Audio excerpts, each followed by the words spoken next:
Well, it wasn't pretty, but the Mountaineers got it done. After a very rough start and a very rough first half, the Mountaineers were able to pull out a victory 67-59 to give Josh Eilert and his staff their very first victory as coaches of the West Virginia Mountaineer basketball team. Mountaineer Paul and I are live, and we're going to talk about it. Paul, how you doing? Doing good, man. Something I had looked up in the between time while we were waiting on this was something I think that's kind of cool. March 30th, 2007, John Beilein won his last game as Mountaineer head coach. And that was against Clemson in the NIT, if you'll remember, before he went off to Michigan like Rich Rod. And that was 6,065 days ago. Insane, man. That's a lot of days. Can you believe it's been 6,000 days since John Beilein graced the sidelines at WVU? And it was almost 6,065 days since he graced the sidelines again. It was almost a gap in between, you know? And that would have made up his 50s into his 70s. So pretty cool. That is cool. I appreciate you sharing that. That's a neat stat. I think I told you this when I was watching the exhibition game against George Mason last week. I said watching this team play without Bob Huggins on the sideline was almost like it felt like I was watching a different team. You know, it was like it was just really awkward. It was weird. Now tonight it wasn't bad. Tonight it was, I guess I got past that first game deal, but it just felt really weird, man, to see them out there. When they show the huddles and stuff during breaks, and you see Eilert there, and you see, Deshaun Butler and Jordan McCabe, but you don't see Bob Huggins. Yeah. It was really weird, man. But time to move on. Congrats to Eilert and the staff for getting the win, and they did what they need to do, and I'm proud of them. Hopefully he celebrates a little bit tonight. It's been a rough stretch. He deserves to celebrate this first win just for a night. Absolutely. Get back to work, but he deserves it. I hope he seems like a guy that's really hard on himself. Hopefully he's not, but we're all rooting for him. I want him to keep the job. I think he's going to be good for us. We'll see. Unfortunately, things beyond his control may cause that outcome, but we'll see. Yeah. Before we get too far along, Paul, do you mind if you have it handy? Can you read our sponsor? Give a shout absolutely. out to our sponsor, please. I appreciate it. Yeah, I don't have it handy. I'll go ahead and I was looking for it as you were talking. Go ahead. Yeah, I've got it memorized mostly. All right. This episode of Hoops from the Hills is brought to you by Dutch Miller Automotive, where friends and family pricing means you get the best deal right up front on any new or pre-loved vehicle in stock every time. With brands like Chevrolet, Chrysler, Dodge, Ram, Jeep, GMC, Hyundai, Buick, Ford, and Subaru, the Dutch Miller Automotive family is always growing and ready to put you in the car or truck you've been searching for. Check out our inventory across West Virginia at DutchMillerAuto.com, or you can come in today to the home of friends and family pricing, only at a Dutch Miller Automotive store near you. Thank you, my man. Thank you for that. I thought I had it saved on my phone, but I don't. So I appreciate you carrying the load on that one. No problem. All right. Before we get too far along here, let's recognize some people in the chat room. We have got some people who are early. We have Curtis D316, first one in the chat room. Thank you, Curtis. We've got William Conway, Timothy Green, Luke Rhodes, Stephen Bibb, your boy Drizzy, and Tosh Miller. Tosh, I was actually wondering the same thing. Paul, do you know if Hugs was at the game or not? I didn't see. I missed the first few minutes. I would say, if I had to guess, this would be one of those things where Andrew Caridi was probably coached by his dad a little bit and said, "Listen, don't bring Hugs up probably for tonight. Try to put as little pressure on Eilert as possible. Although he couldn't have heard it, but right. Maybe it would show it on the big monitor or something if they started talking about him. You never know. I think it's one of those things where Eilert just needed to be his own, and maybe Hugs. I would say if I was Hugs, unless we had an understanding, I would have probably stayed away for game number one. I don't want to be a distraction. Mm-hmm. I don't know. I didn't see him though, and they didn't show it from what I could see. Okay. So yeah. As you know, I missed the first few minutes of the television. I had listened to it on the radio the first few minutes, so I wasn't sure if they showed it early on. I know that I didn't remember them showing him any in the second half, or even late in the first half, for that matter. So, so to answer your question, Tosh, I don't know if he was there or not, honestly.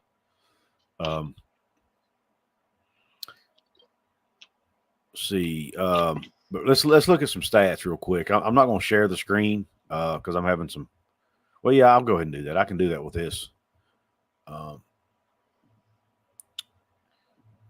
Instead of using ESPN tonight, I'm going to use Google because ESPN these ads always pop up and you guys can hear it playing, and it's very distracting. But anyway, as you see, the score was 67-59. Team stats: West Virginia shot 34.9% from the floor. Missouri State shot 35.4%. West Virginia was 7 for 22 from three, 31.8%. 9 for 30 from Missouri State, 30%. Free throws: West Virginia shot well from the line, 80%. And Missouri State only shot 7 free throws tonight. So the Mountaineers did a good job staying out of foul trouble, which is going to be key for this team, especially these with no depth. That's going to be a major factor for this team, in my opinion. Rebounding, 47-43 Mountaineers. I felt like they could have done a little bit better on the boards tonight. But they did out-rebound Missouri State. Assists, they actually lost that 14-13. Blocks was 6-6. By the way, shout out to JoJo Harris for tapping into his inner Sagaba Kanate and blocking that dunk. That was pretty cool. Steals, Missouri State 4-2. Turnovers, West Virginia only had 6, but they only forced 4 on the Missouri State side. And then fouls, 13 for West Virginia and 16 for Missouri State. So, Paul, your thoughts, man, just on those, looking at those team stats. What stands out? What do you want to look at? What do you want to talk about? Pretty easy for me. Quinn Slazinski was the best player on the floor at times today. And although I would never go out there and say he's a better player than Jesse Edwards, never would I say that. He played so well at times tonight that he was the best player on the floor for spurts. Mm-hmm. He was really the driving force behind this win. And without him, we don't win this game. You know, he was the only steady outside force we had. At 6'9", 6'10", he was consistently putting it on the deck and drawing fouls. Yep. I mean, he did it all for us tonight. He's not the greatest defender. He's going to struggle in Big 12 play when it comes to getting bodied up by bigger defenders. That's going to be something we'll see happen. Right. But he's also going to have his advantages, on the offensive floor, and he can rebound it a little bit with 7 boards. So he did his part, in the absence of Cook, who we wish all the good, and just if there's any way he could play basketball again, as long as that's what he wants, and right, would love to see that happen for the kid. We'd be a much better team for it. Right. And then Agreed. Jesse played really well. The second half from Seth Wilson was a godsend as well. I was really impressed with how he came back in the second half. Because this team missed. It looked like one of the worst Bob Huggins teams I'd ever seen out there in the first half. As many bunnies as they missed. Maybe it was some carryover. Maybe it's some carryover. You can only do so much. The nucleus of this roster, the legacy remaining players, are still Bob Huggins guys technically, and we all know he didn't recruit offensively skilled. He tried to keep it balanced. Sometimes he would get an offensive guy, but for the most part, guys were either really good on defense and then their offense came along, or they were balanced. So that's kind of what Seth and Kobe are. Yeah, well said, man. Back to Quinn Slazinski for a minute. I'm sitting here looking at, he was 4 of 10 from the floor. He obviously had 18 points, 8 of 9 from the free throw line. So you was talking about him putting it on the floor, man. He did a great job drawing fouls, getting to the line. And when they were struggling to score points, he was really the guy they had that kind of kept them in the game, in my opinion. obviously with Jesse as well. And to me, when the struggle started in the first half is when Josh took Jesse and JoJo Harris out of the game at the same time. And then Missouri State went on that run, and West Virginia they struggled to get their momentum back. And then the offense just didn't flow well for whatever reason. These guys were standing around too much. Weren't running any offense. They were just kind of chunking up. Looked like they were playing street ball, kind of. They were just chunking up shots. And in the second half, they regathered themselves and kind of started playing. They looked like a ball team again. They were playing basketball again, moving the ball around. Not the ball wasn't sticking as much. But I really think Quinn Slazinski was the glue, so to speak, for this team tonight, and the way he was able to play with 18 points. He had a block to go along with 7 rebounds. So just really a good overall performance from him. And, whenever I spoke to the person that we both know inside the basketball program, what did he say about Josh Eilert? He's a genius, right? He's a mad genius. And first game, what did he do? You take your best defensive player and you do what he does well, 2-3 zone right out of the John Boeheim playbook. Yep, I noticed that too. And put Jesse Edwards right in the middle, made him comfortable, and all of a sudden stymied him. Yep. That was an incredibly smart coaching move on the part of Josh Eilert, and that's that X's and O's thing that people have told us about with him. Yeah. Real quick, guys, I want to remind you, if you want to make sure we see your comment, we're going to get to as many comments as we can here shortly, but if you want to make sure we see your comment, be sure to leave a super chat, hit the $ near the chat box. It'll highlight your comment, helps us to see it easier, and we'll make sure that if you leave that super chat, we'll be sure to read your comment and put it on the screen as well. And it's a way you can support the show, man, and show your appreciation for what we're doing here. But real quick, when you look at the stat line here, just real quick, you got obviously Jesse with 13 points, Quinn with 18, Kobe had 8. Kobe in the second half, I really like the way he was.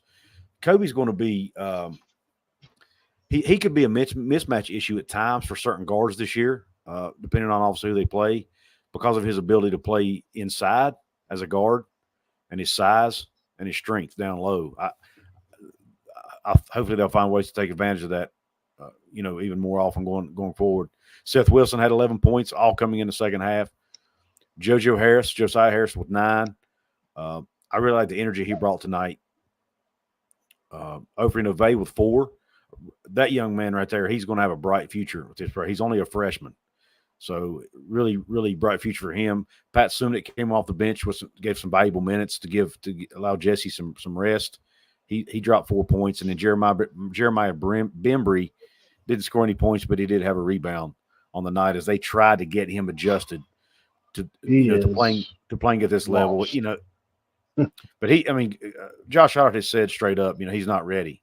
He's not ready. Said it. Yeah. He said in his press conference earlier this week. Josh Eilert is very, very transparent. If you guys notice in his press conferences, he pretty much will tell you where every guy stands on this team. And he said straight up, Jeremiah's not ready. He didn't play at all last year at Florida State. He redshirted, so he's never played a game. And they're trying to get him up to speed, and he's not there yet. So games like this, where they theoretically should win anyway, are games where they can get him minutes. The problem is with this team, where they're so short-handed and a lot of their key guys margin out. For error is slimmer. Exactly. So putting him in is kind of risky, even in games like this. But Josh did it the way he did it. It worked. He put him in spots where it wasn't going to hurt them when they had leads, and just so he could get a feel for the speed of the game. It'll be interesting to see how often he's able to do that in some of these future games. It's probably emergency situations. We better hope we don't get during this stretch an injury to like a Kobe or somebody. Yeah. This right here is something that I wanted to address real quick because, listen, I think they would give Jesse the ball every time if they could, and there were times where Missouri State was triple teaming him, and Slazinski was the only player really shooting it well in the first half from outside. And so tell me what you do when nobody's hitting shots from outside and Jesse Edwards is triple teamed. It sounds great in theory to get him the ball, Tosh, and I'm not saying you're wrong. You're quoting Coach Eilert. But just keep that in mind because without some guys to spread the floor, we lost Omar Silverio. We lost Jose Perez that can shoot it. Obviously, Raekwon Battle can stroke it. Quinn Slazinski can stroke it. Seth can stroke it at times. So can a cook.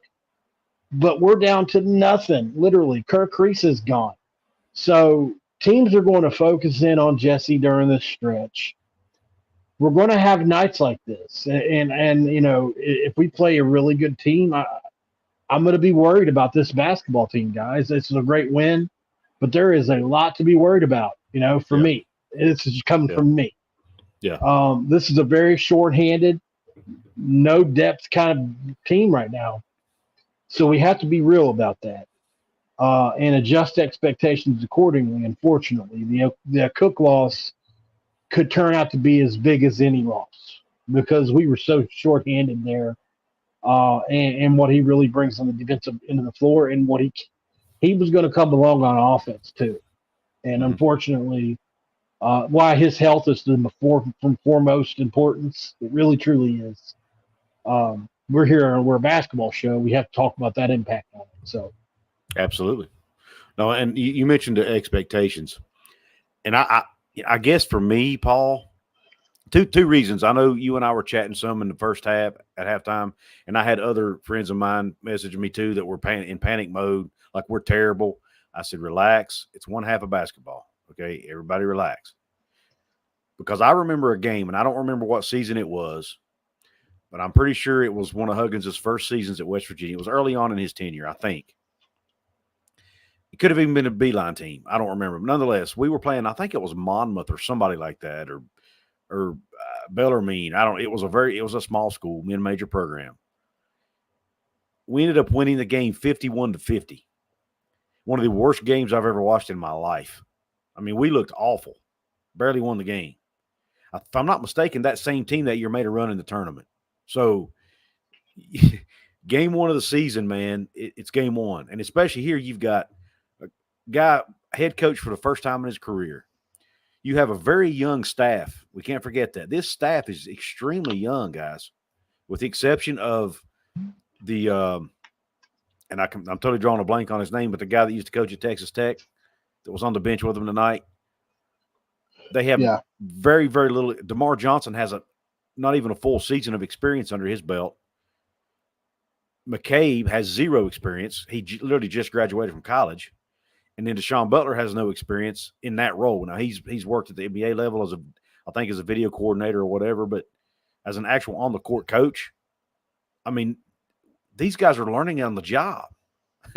So I really don't expect a whole lot. And I know it may sound bad and negative, but I really don't have any expectations at all. I have no clue what to expect from this team. They could win 10 games all year, and they might win 20 and go to the tournament. I have no idea. What I'm going to try to do is watch the game, support them.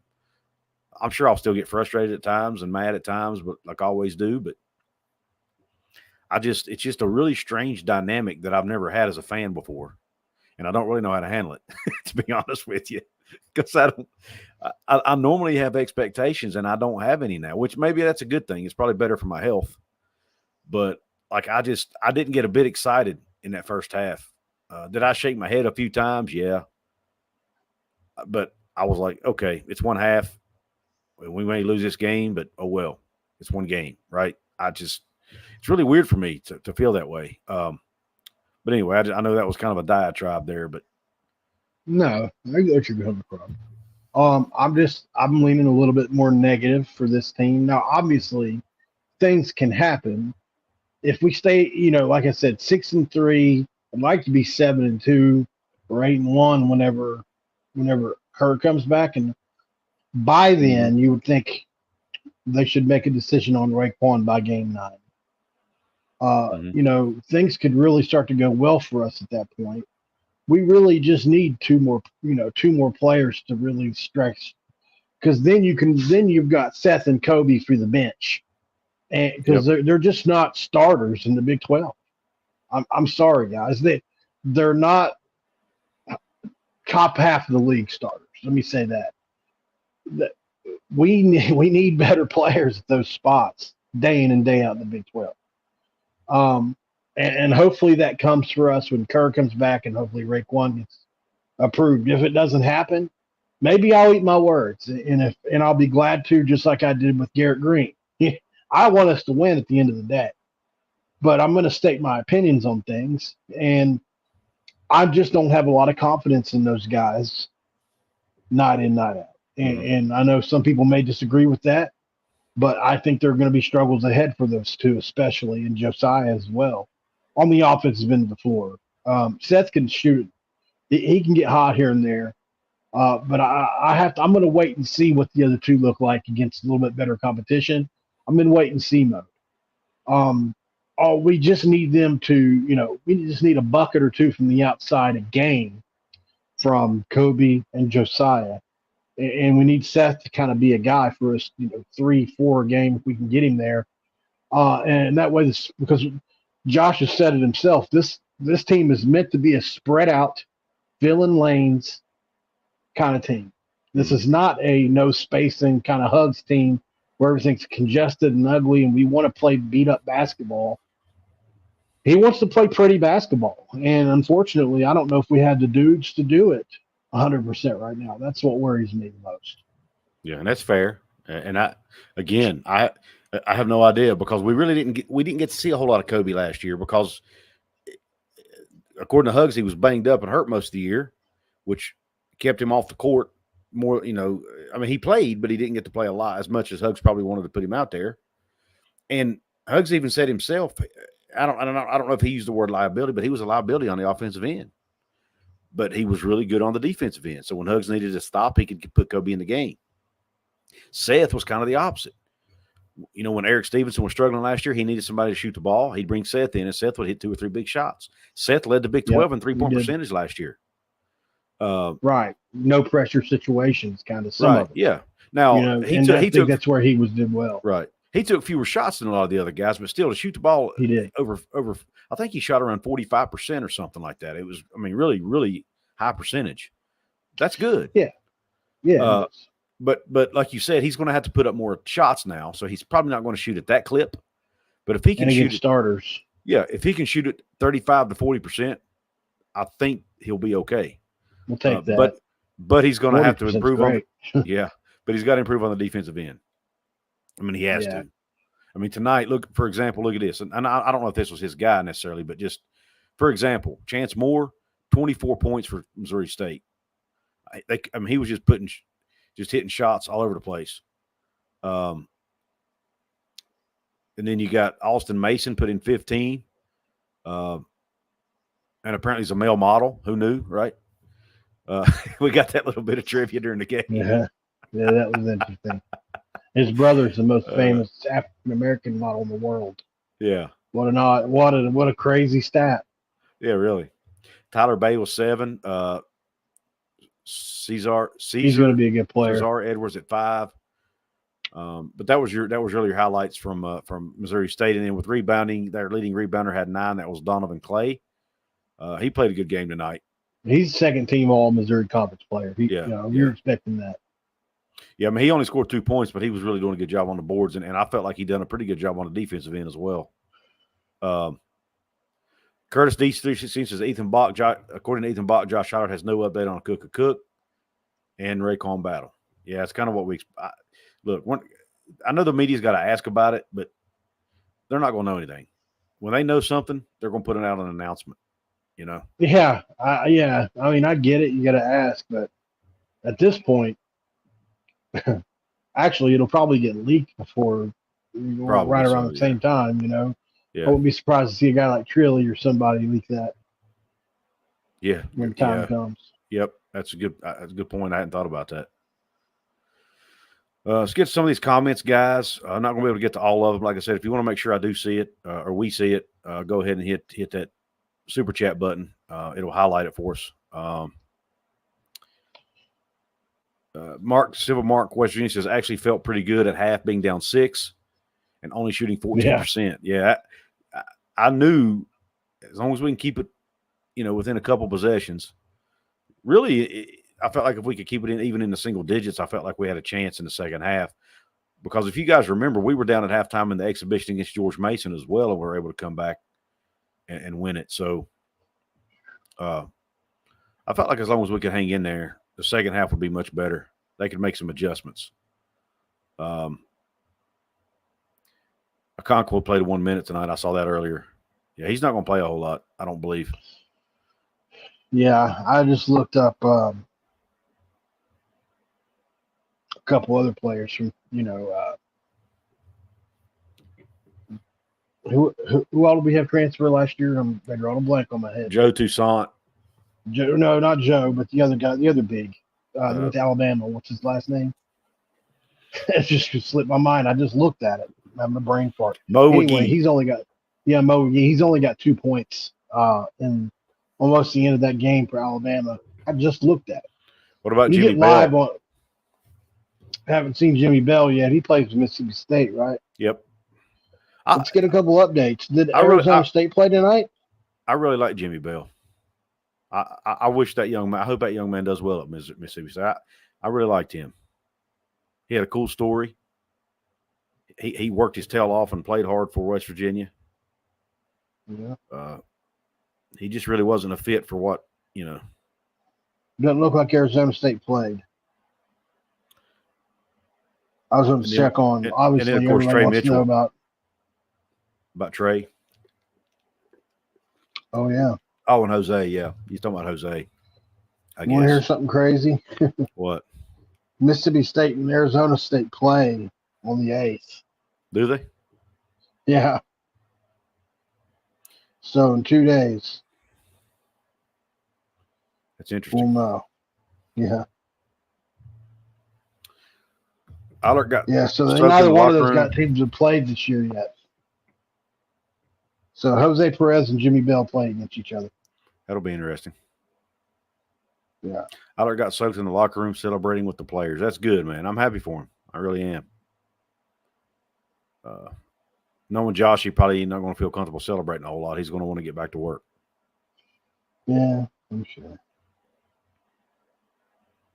And look, Vegas only had us favored by 4, so Vegas knew this was going to be a close game. And they knew Missouri State had some talent. They've got, Power 5 caliber players on this team. At least a couple of them. Trey anyway. Mitchell's tearing it up right now. Don't cuss like that. Trey Mitchell's tearing it up right now. Don't cuss. Don't use that kind of language on this show. Trey Mitchell has 10 points, 6 rebounds, and 5 assists right now. That's an incredible stat line. It's all game's almost over. But I'll take it. Especially the 5 assists. What? How many points? He leads the team. 9. How many? Sorry. 9 points, 6 rebounds, and 5 assists. It's an all around. That's stuff in the stat sheet. Yeah, that's a good game. It's on a Kentucky team where they've got 7 players in double figures. Yeah, that would be nice. That would be a nice addition to the West Virginia locker room. It'd have been great to have him tonight for sure. But we can't lament what we could have had. If we keep doing that, I'm gonna have to open up this bottle of bourbon I got sitting there that I use in my backdrop. You got some bourbon? I use it in my backdrop. Yeah, it's not open. Wow. But I don't ever show the label because I'm not going to give anybody free publicity. So I keep the label turned around. Yeah. You got to pay to get publicity from me, baby. All right. Having heart goes a long way. They have potential. Yeah, and this team played hard, man. For the most part.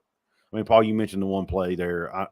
There were plays where there, especially in the first half on the offensive side, it looked like they were just one pass and a shot. It just wasn't. It didn't look good at all. But second half, I felt like they came out and played hard and put forth an effort. And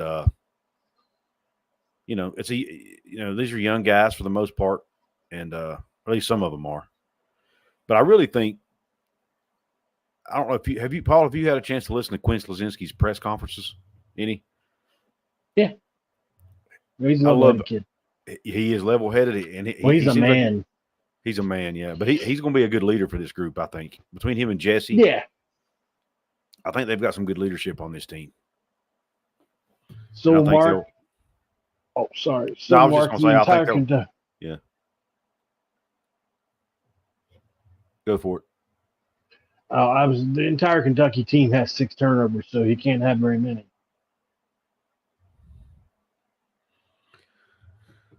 Players turn the ball over more when they play in Morgantown for whatever reason. Well, it's just what's emphasized, right?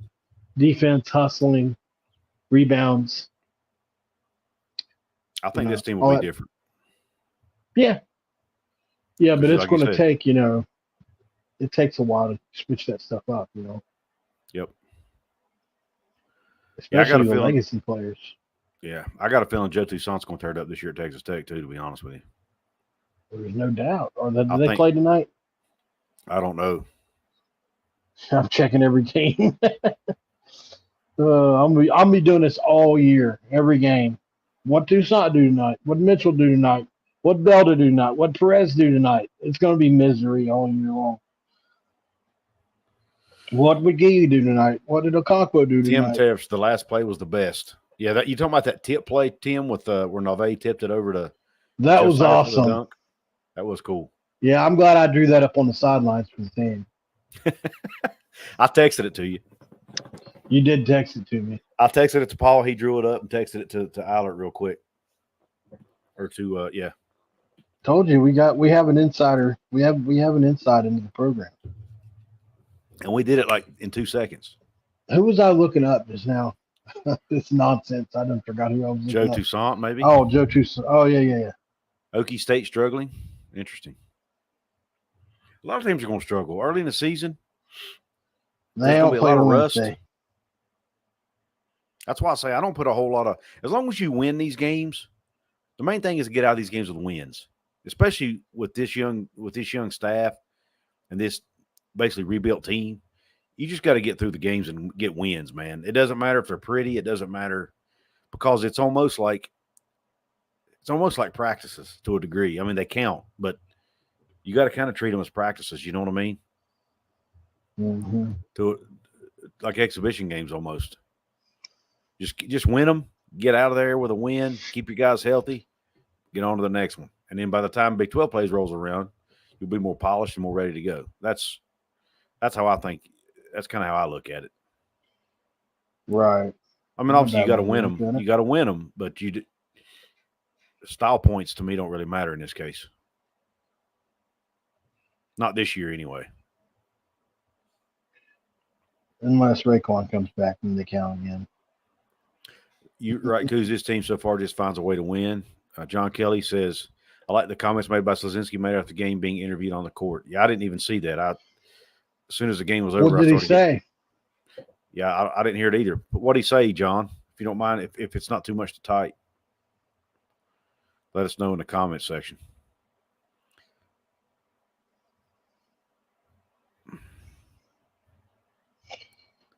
Is that all the transfers we had that I've checked? That's all I can think about. Omar's not playing anywhere, right? No, his career's over. That young man don't even get to play basketball anymore. They're all about the health of the student athlete. What a joke. Yeah. NCAA is a disgrace. I wonder if they could have, I was wondering this the other day. I mean, if they're going to appeal Raekwon, why don't they appeal Omar's too while they're at it? I thought they did. Oh, maybe they did. I thought they did and they lost, but now I could be wrong. I don't know. I was talking about with the Morrissey thing. Oh, you mean? Oh, I got you. I'm sorry. Yeah. Well, that's what a lot of people were asking. That's like you play that card once for somebody you really need and hope it works, right? Mm-hmm. So North Carolina did, and you see what Tez Walker did his first game back. He scored, 3 touchdowns? Something like that. He ended up getting hurt, didn't he? A game or two ago. I didn't see. I heard it. I don't know how bad it was. I quit paying attention after he was really good. I was jealous. He says Quinn Slazinski spoke highly of the fans and all. Oh, okay, good. That's cool. Yeah, that's That's always. I mean, when you go from playing at Iona, which Louisville's a great place to play, but you go from Iona to here, it's a pretty big jump. As far as fans. The transfer to UNC was a Conquo, I believe. Conquo. Yeah. Listen, guys, he is on a bad team. He is a role player. He was never going to be a superstar, in my opinion. I just don't see it. And I'll lay money down for that one. Now, Mo McGee has a chance to be really good. Yeah. Mo may have been my favorite player on his team last year, early in the season. The way he was playing and just his heart and around the rim, hustle. He'd have been so much better served to stay. He really would have been. Mm-hmm. He scored 2 points tonight. Cole, you must live close if you're already home, man, with traffic and everything. Yep. Hey, for those of you guys that weren't in here earlier when I said it, I thought this was a cool stat. It has been 6,065 days since a coach not named Bob Huggins won a game on the sidelines as head coach at West Virginia. And that coach was John Beilein against Clemson in the NIT, March 30th, 2007. Where were you at 6,065 days ago? Let us know in the comments. Great question. What was the date again? March 30th, 2007. I know where I was. I was home. I watched the NIT game. I remember watching the championship game. Because the game before that, Darius Nichols hit the 3 to win it to send them to the championship. I think they were playing Mississippi State, I believe, that game. Is that right? Do I have my facts right here, or am I on? Say again. The semifinal game, I believe, is the one Darius Nichols hit the game-winning three-pointer to send them to the championship, right? Oh, I'd have to go back and check, to be honest. I wasn't let's say I wasn't a free man at this point in time. And I got you. So and no wonder you know where you were. But no, I was at. I was in my I was at home watching the game, I'm pretty sure. March. My daughter would have been less than a year. My oldest daughter would have been less than a year old. No, I'm sorry. My second daughter, my middle daughter would have been less than a year old. Dang. So I was probably trying to get her to sleep because that's usually what I spent most of my time doing at that point. Tom said the Nichols 3 was the semis. Okay. So my memories, I still got a little bit of memory left. I usually don't remember things real well anymore. That's very true. New club is cool. One thing at a time. New club is cool in the Coliseum. What club is that, Cole? Because I'm hoping to get up to a game this year.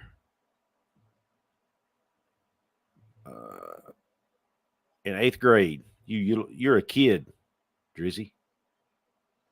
Yeah. I was 26 years old. Yeah, that would have made me 23. Like that. Aaron, you're a kid too. I like 9 months from having keep my on heart taking broken. my comment off. Oh, sorry to hear that. Yeah. Trying to put marks up. I just thought that was a funny comment. That is funny. I tried to put that up earlier, but I was covering up your stat you were trying to read, so I took it off. Oh yeah, don't cover up my stats, man. Well, I made them cover up your stats or steal your comments. Yeah, those are moments I've carefully instilled into the show to sound smart to our listeners, especially Mark. Man. We can get on here and have fun now since we won tonight, can't we? Yes. If we lost, we'd have been 9 minutes in. Now, Paul, you got anything else you want to say? Yeah, really. Nope, I'm good. Nick, he's asking John Kelly a question. My bad. He wasn't asking me a question. It ain't all about you, Couz. Sorry. Big Aaron's calling you out now, bub. I knew Fairmont State was a college. No, I meant then you were young. You said you were in college at Fairmont State. I said you were a kid. I meant you were a kid. I didn't mean to say you are a kid. He got the heart, didn't he? But I was 27, or 26, so I'm still old compared to you are, man.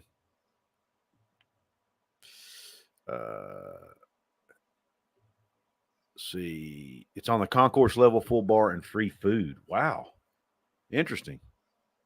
Free bar, and full food. Is that what he said? No, full bar and free food. Is it? Who's it? Do you have to? Is it open for everybody, Cole, or is it just certain people? Like kids, everything. I don't. Well, I'm sure kids can probably go in. John, you and I are close to the same age. I just turned 43 in September. Oh, so you got to pay for it. It's not for everybody. I figured that.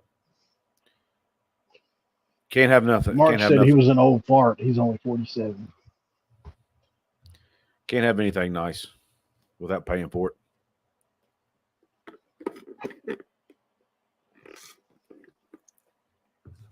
But I might check into that because that sounds kind of fun. Free food, I'm usually in. Yeah. Only as old as you feel, boy. That's the truth. That is the truth. Yep. What do Frank Young, Chase Harler, Rawthorne, and Will Robinson have in common? Frank Young, Chase Harler, Rawthorne, and Will Robinson have in common? That's a good question. Well, let's see. Well, I know two of those, if not three, are from West Virginia. But Frank Young's not, is he? Is Frank Young from West Virginia, Paul?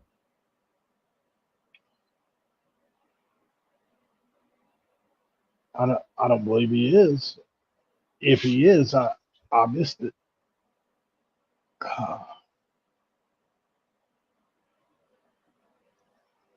That's a good question here. Well, give us the answer, Rundery. I mean, I know Rawthorne's from Princeton because that's where I live. He's from my town. And I know Chase Harler is obviously from, I think, around Moundsville somewhere. Just give us the answer, man. I don't.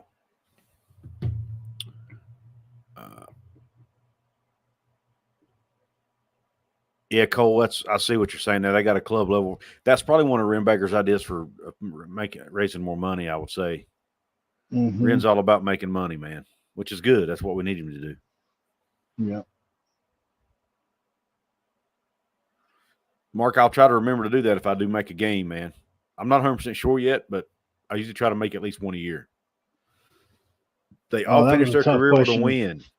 That's a tough question. That is a tough one. That's a good one, though. I like it. See, I'm not savvy enough to come up with something like that. Well, I mean, you could throw Pat White in there, couldn't you? Yeah. Sat next to Chase tonight for the first few minutes of the game, too. That's cool, Cole. We had Chase on our show. Chase on the show. Very nice guy. Yeah. He works for the trust. Yep. Well, Paul, do you have anything else you want to talk about, man, before we jump off of here? No. I'm about ready to go to bed already, I reckon, buddy. Yep. It's past my bedtime. I hear you. Yep. Yeah, most of the folks in my place are going to bed too, and I'm going to be going soon myself. Yeah, guys, right. We'll be up 2 or 3 more hours. Before I probably will. Unfortunately, I say I'm going to bed, and I get stuck. I get stuck on a social media rabbit hole for 3 hours. You guys don't forget to. WVU won a consolation game when Thorne was a senior. Robinson's team didn't get invited to a postseason event, and COVID ended Harler's career. Okay. Oh, that team. Gosh. And Frank Young was a senior on that NIT team, I believe, if I'm not mistaken. Yeah, that's a good question. I was going to put up, guys, be sure to subscribe. Most of you on here probably already subscribed, but if you haven't yet, please hit the subscribe button. If you're watching this on the replay, be sure to drop a comment below. Let us know what you thought about this opening game, West Virginia's 67-59 win over Missouri State. What were your thoughts on Eilert, on the staff, their decision-making, on the players, what players stood out to you? And then also don't forget to like it. Hit the thumbs up button on the video, whether you're live, whether you're watching on the replay. The likes always help us, guys. Helps us get more people It helps feed the algorithm, which gets more people watching our content. But guys, listen, we really appreciate you jumping on here with us tonight for this post game live stream. We're going to try to do more of these. Probably we're not going to be able to do them for every game, but we'll do as many as we can, especially for the big games, the Power 5 games and things like that. But I thought since this was game 1 of the season in this new era of West Virginia basketball, that it deserved one. So with that being said, guys, we really appreciate all the support you guys continue to give us. And guys, with that being said, we don't have anything else to say, and we're out.